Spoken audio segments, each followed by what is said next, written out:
Page 29, the Galway Piper. On page 28, they're talking about the G major scale. I briefly mentioned it. We've had C majors, all way keys. And you already know, I hope, the key of G major is 1 sharp.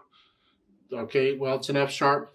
Okay, and that's the same pattern. Remember the whole half pattern? Start on the G, whole, half, whole, half. The G major scale. So now you need to go to my scale on G major and do that 1 octave up and down. Make sure you do the trill exercise, the accents, everything I explained, but just the 1 octave. So let's talk Piper.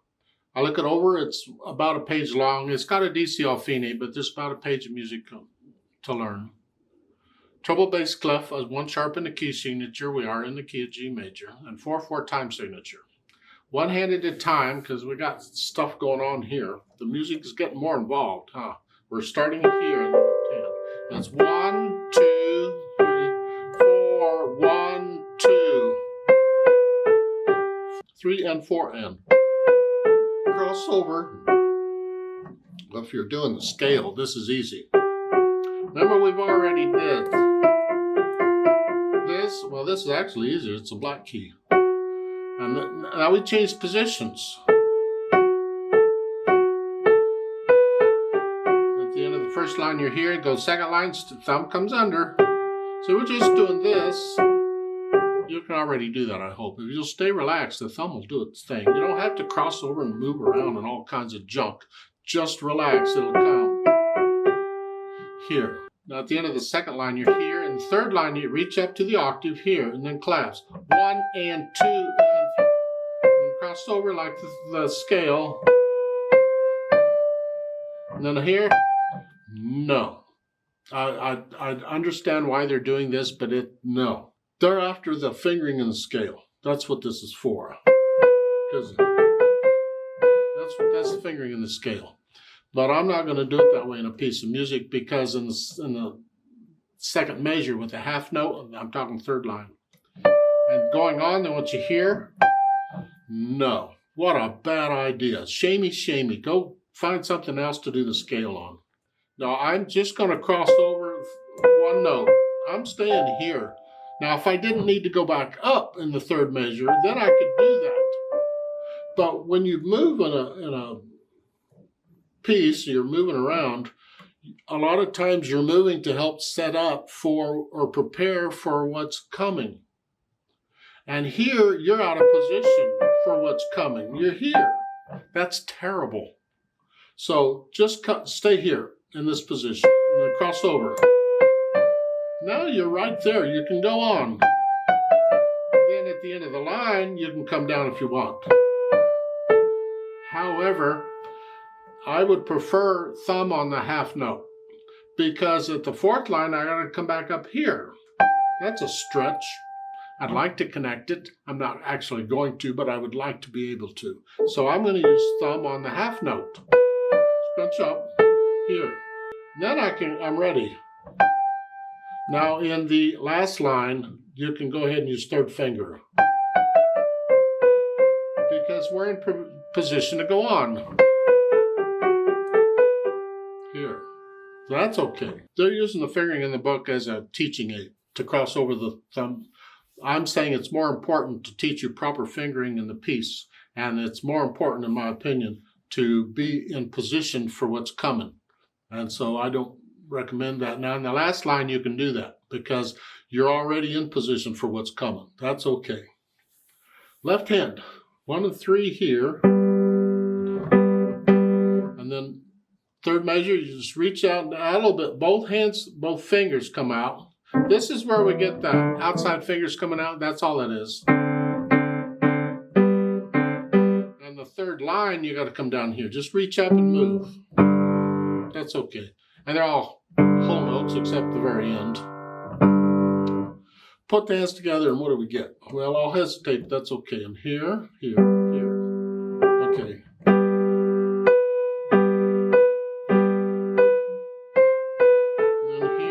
Left hand comes out here. That's.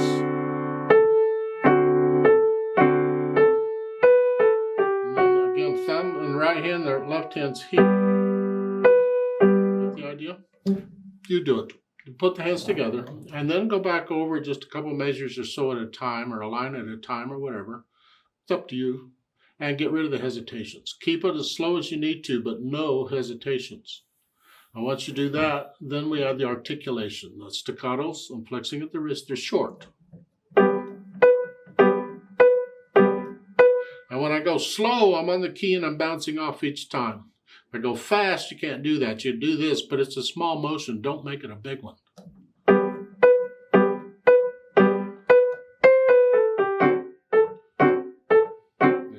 Second line, second measure, you get the accent. Play it a little louder, and then here. Now, third line, accent. And the second measure, accent. Your accent's not staccato. However, it is a way of interpreting accent and notes when you have note after note accented. Separate them slightly. It's like a long staccato, so that way. You could connect them, but really on piano with an accent, all we can do is play it a little louder. So it kind of helps to separate it slightly.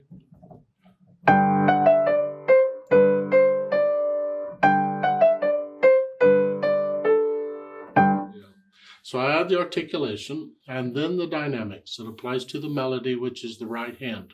MF, mezzo forte, whatever you think sort of loud is. These, soft.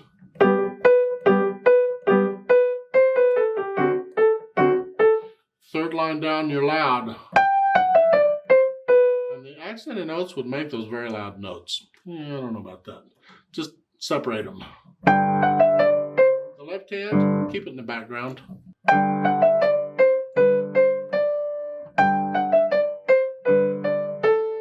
That's basically the only dynamics they give. Kind of boring. However, you don't have to play the first two lines exactly moderately loud.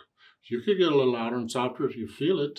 Sometimes I feel a crescendo, like in the first couple of measures. Those three, when it does that sort of pattern or any pattern where it repeats like that, I tend to want to feel just a slight crescendo. It gives it the illusion of motion. It's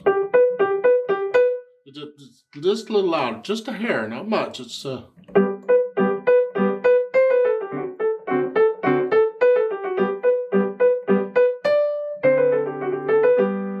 you don't have to play it that fast. Is this the idea of interpreting the music? You might feel it getting a little louder and softer in places. Then the speed, quickly. It is a quick piece, but it needs to be accurate. Find the hardest part, like in the second line, third measure. How fast can you play that accurately? That could be your speed, because it all has to be a one speed. Yeah.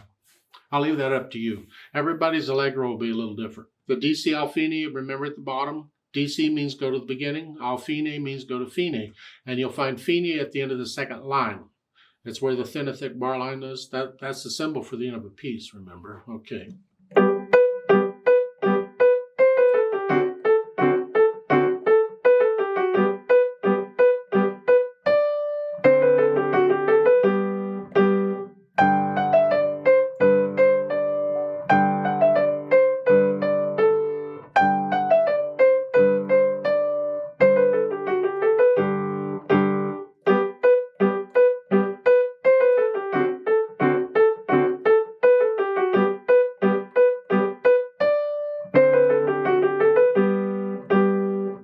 Fingering in the left hand is a little different than what it says. Sometimes I have a habit of fingering things other ways, and I just tend to do that. You can use the fingering in the book is fine on the left hand. Let's play this together very slowly and check the notes and the rhythms. I'm not doing the dynamics. There's not much anyway. We will do the DC Alfine, and I'll give us 4 counts. 1, 2, ready, go.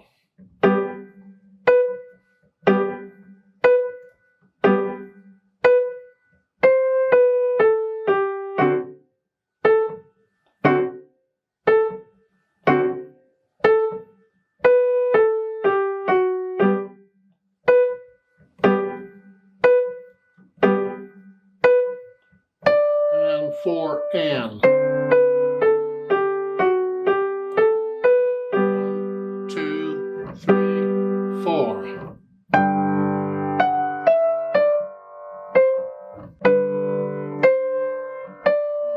4.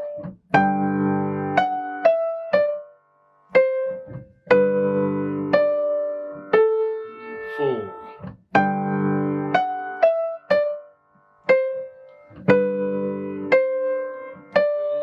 4. 1, 2, 3. To the beginning.